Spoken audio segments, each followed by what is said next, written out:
We're now joined by UFC welterweight Kalinn Williams, and we'll take our first set of questions from Jay Anderson with Cage-Side Press. Carolina, can we just wait 1 second? Okay.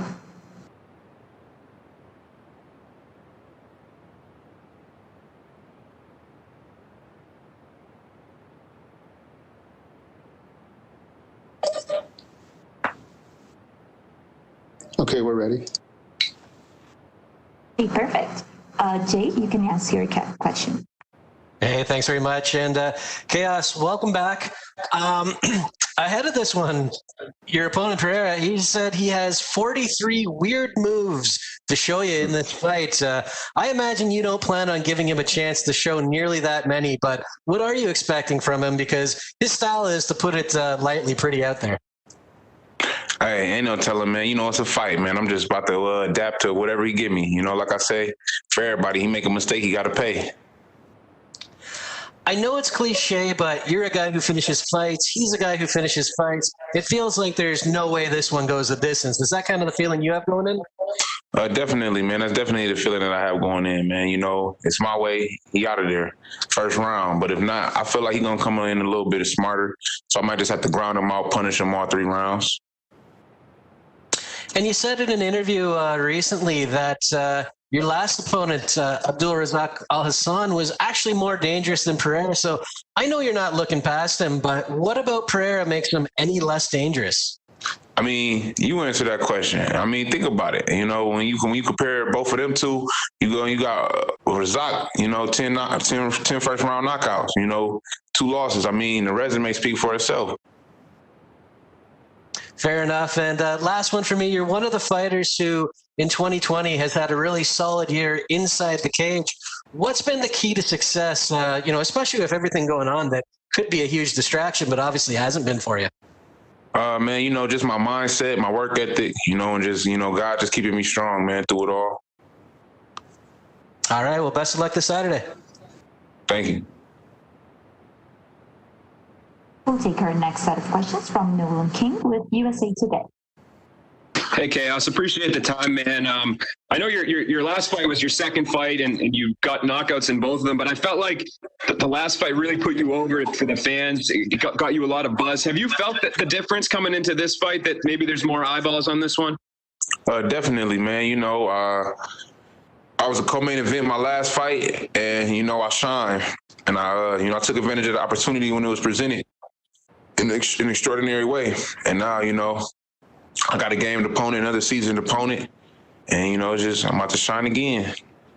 You know, you talked about his style. Did you have to do anything different to prepare for somebody that's going to be doing backflips and all sorts of weird stuff off the cage, or do you just try to focus on, you know, what you're supposed to go out there and do?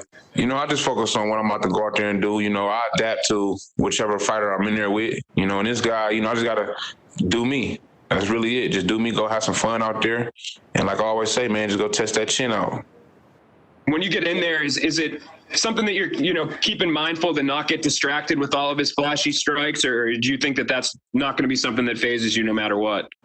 Something that's not going to phase me no matter what. You know, I'm one of the most mentally strong people for a fact. And, you know, it's nothing that I can't handle.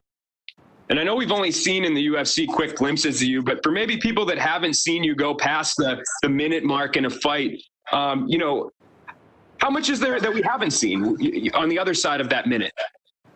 Man, it's a lot. You know, I'm a well-rounded fighter. I'm only getting better every day. And, you know, one of these days, maybe Saturday, hey, the world get to witness a little bit more. Awesome, man. Appreciate the time. Thank you. We'll take our next set of questions from Sumik Data with Sportskeeda. Hey, Chaos. Hope you're doing well. Yep, pretty good. So when this fight was first announced, everyone got excited because stylistically, both you and Michel Pereira are very fancy fighters. And given your impressive run in the UFC so far, is it safe to assume that we're about to witness another quick fight this weekend?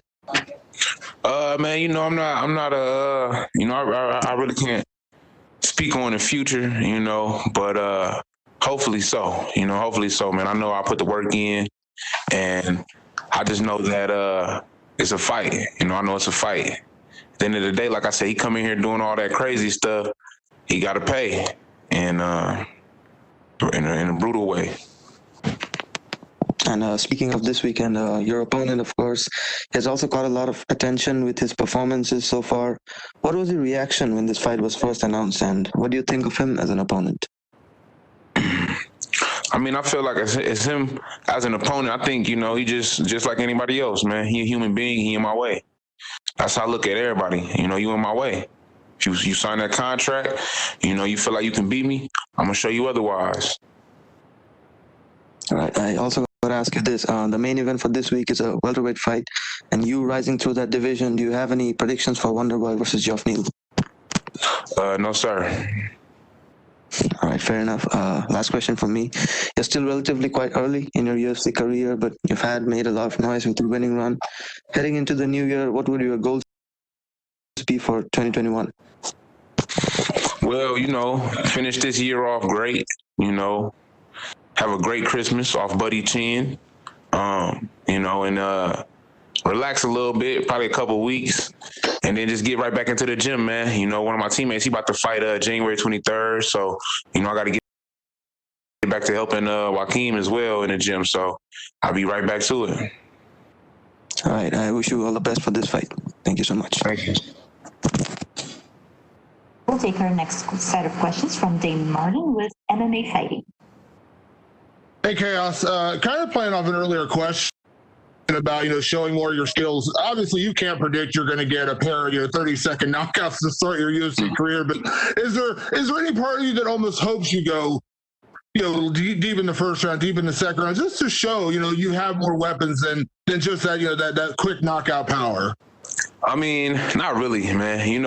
I'm really just getting started. This is only the beginning for real. So, I mean, if I can go ahead and get it over with in a minute and 30 seconds and 20 seconds, why not? Down the line, I'm going to have those wars. But right now, if I can get it over with soon, why not? When you talk to the greatest, knockout punchers of all time, they always say they don't look for the knockout. It just comes to you. Has it been that way for you these past couple of fights? You're not out there seeking it, but it's just kind of worked out that way. Definitely. I agree. Definitely. That's definitely how it is, man. I go in there and I just take advantage of the opportunities when the opportunity presented. I go in there and, I'm like a sniper. A lot has been made about, Michel Pereira, his kind of crazy, wild style. But, a lot of times, that crazy, wild style is flashy and it's good to look at, but it can also put you in some compromising positions. You kind of get yourself out of position and kind of sticking to the basics always seems to work. Do you feel like that's a big part of this? Is just not really paying attention to the flash and flare and just kind of sticking to what got you here? Definitely, man. Definitely. Like I said, it's a fight. I'm going to just keep it simple. Just keep it simple, man. Fundamentals. And, when you have two really brutal knockouts like you did in your first two fights in the UFC, immediately the expectations start. What's he going to do this time? Can you do it again? Those kind of things. How have you handled that, and how do you prepare for that in a fight, knowing that, everyone's watching, kind of like Joaquin Buckley, getting that viral knockout, and then immediately, what's he going to do next? And Joaquin went out there, did his work, still got a great knockout, but didn't seem to let it affect him. Is it kind of the same thing with you here? Yeah, man, it's never no pressure on me. All I got to do is just go out there and win. That's the main focus, just go out there and win. That's really it. And last one for me, so much gets made about when you start a win streak in the UFC. You're on a much longer win streak than just the UFC, but when you start picking up these high-profile wins, is making the rise up the rankings. In terms of balancing in your head where you're at, coming out of this fight, do you feel like this is a fight that's going to get you toward those fights? Or does that even matter to you right now? Excuse me, what was the question again? The last part? About in terms of getting in the rankings. Oh, man, no, man, it's going to happen. It's inevitable, so it's really no rush. Thanks, Chaos. Yeah. We'll take our next set of questions from Koji Cruz with For the Win podcast. Hey, Chaos, how you doing? Can you hear me? Yes, sir. Good to talk to you. Thank you for your time. No problem. You're one of the hottest prospects of the year, but so far we've seen you only less than a minute in the octagon, like a colleague said before. Is this a fight where if we go 3 rounds, what new aspects could we see from you? Man, just you can see, man, that my gas tank stay on full for one. For two, just how I handle adversity if that happens. But just so much more, man. Y'all just gotta wait and see come Saturday. Fair enough. In all of your fights, including this one, you have taken only a month's notice and to prepare for the fight. How long would you ideally need to prepare for a fight properly? I mean, really, I'm always ready. Like I said, when you stay ready, you don't got to get ready. So when they call me for 2 weeks, when they call me for 3 weeks and, anything like that, I'm always ready. But I say ideal. I mean, if it ain't broke, don't fix it. 2 weeks or better. But as I continue to progress in this sport, continuing to get them top 15 or top 20 guys or, top 10, of course, I'm going to need a little bit more time. But, I really don't know, man. I just stay in shape, stay ready. And regarding how often are you fighting right now, how many times would you like to fight in 2021? And it just all depends on how the fight goes, how my body goes. I always listen to my body, but if I continue to knock people out, I'll fight every month if possible. Absolutely. Final question from me. Is there anything you would like to say in this time of the year to the fans?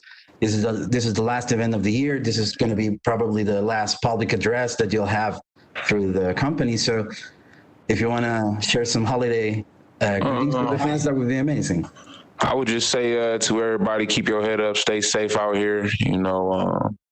Yeah, that's it. Thank you, sir. Best of luck on your fight. Thank you. We'll take our last set of questions from Gabriel Gonzalez with K-Type Press. Hey, Chaos. I just had one final question. When you've had quick finishes like these, 30 seconds your last 2 fights, when you go back to the gym, how do you gauge your growth as a fighter? Because obviously there's not a lot to go back and study that you actually got to put into practice. True. But, I just continue to just get better, man. I can feel it. When you in the gym every day and you working on technical stuff and, you putting it into the toolbox, like I know what's going on. I know myself, I know when I'm getting better. Even though I went out there and I got it over in 30 seconds and I'm right back in the gym, I'm not out of shape. So, hey, the work always goes speak for itself in the end. Okay, thank you and good luck. Thank you. That's all we have for you today, Chaos. Thank you. Yeah.